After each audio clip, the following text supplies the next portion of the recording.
नमस्कार विद्यार्थी मित्रांनो. तर तुम्ही विक्रम वेताळ ही स्टोरी ऐकली असेल आणि तुम्हाला काय दिसून येतं त्याच्यामध्ये की हा वेताळ परत परत येत असतो. तसंच भारतामध्ये एक वेताळ आहे मेकॉले नावाचा आणि हा तुम्हाला परत परत न्यूज मध्ये दिसतो. शासक वर्गापैकी कोणीतरी काहीतरी बोलतं, त्याच्यानंतर वर्तमानपत्रात चर्चा होते, पॉडकास्ट मध्ये चर्चा होते, त्याच्यावर रील पण बनतात आणि यांनी कसं भारताचं नुकसान केलं, शिक्षण व्यवस्थेवर कसं नुकसान केलं याच्याबद्दल चर्चा होते. पण तुम्हाला माहिती आहे का की त्याच्यानंतर वुड्सचा खलिता आला, हंटर समिती आली एज्युकेशनची, गोखलेचे पण विधेयक आले, सॅडलर आला, त्याच्यानंतर ऍक्च्युली भारत स्वतंत्र झाला.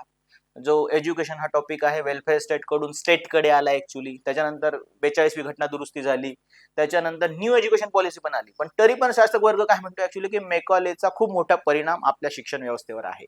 ऍक्च्युली तसं नाहीये, हे लक्षात घ्या. ऍक्च्युली शिक्षण व्यवस्थेचे आजचे प्रॉब्लेम काय की अफोर्डेबिलिटी नाही आहे, क्वालिटी नाही आहे आणि ते लपवण्यासाठी हे मेकॉलेचं भूत पुन्हा पुन्हा आपल्याला दाखवण्यात येतं.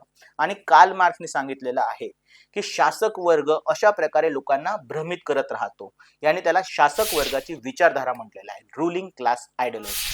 धन्यवाद.